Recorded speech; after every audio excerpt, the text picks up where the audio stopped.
The whole idea of setting up Amber Energy was to allow businesses to control, manage and reduce their energy costs and their CO2 alongside it, but also to understand each part of their energy bill and how their energy was being used in their buildings.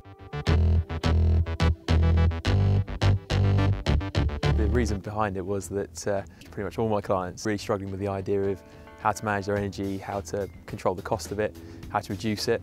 Some of them have tried various things, tried working with consultants and brokers that were out there in the industry, but they all found the same sort of things were happening. So they were either finding their contracts were rolling over and they were paying too much, or they couldn't really understand each part of their energy bill or sort of how they'd reduce it.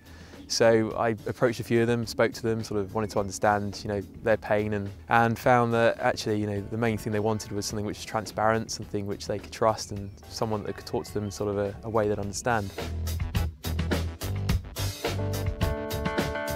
Amber Energy work with businesses to drive energy efficiency. So what we're doing there is ensuring that they pay as little for their energy as possible, whilst alongside using as little energy as possible. The main way we do that is focusing on energy procurement. It's still one of our main products, so we're working on when they buy their energy, how they do it, whether it's flexible or a fixed purchase, and also how they use that energy. So we're looking at the way they use it in the buildings, measuring that and looking at that online, so they can see exactly when, how and who's using their energy.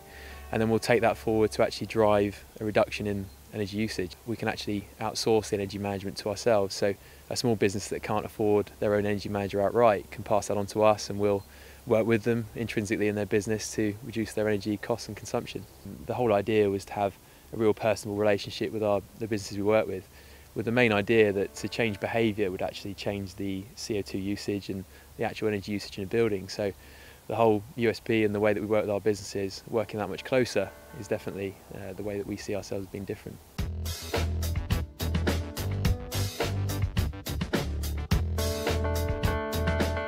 Businesses much prefer the way that we work with them. They love the fact that we're out there visiting them and understanding their buildings. They love the fact that we've got really close partnerships with companies that can actually come out and see their sites and understand it from an engineering point of view. The feedback on contracts is that we look after them a lot better, and the variety that they can access, even as a small business, is much greater. The future plans at Amber Energy are to open an office or an education point in each city, so that we can educate the businesses that we work with as to how and when they're using their energy, to offer green skills and green jobs to other people and effectively pass on our knowledge, and then to try and open one of those in each city in the UK. Businesses in the UK are still using too much energy and spending too much on their energy. There are opportunities out there for them to reduce this cost and to reduce the amount of CO2 they produce, which would be great for all of us. And Amber Energy are there to help them reduce that cost and reduce the amount they use.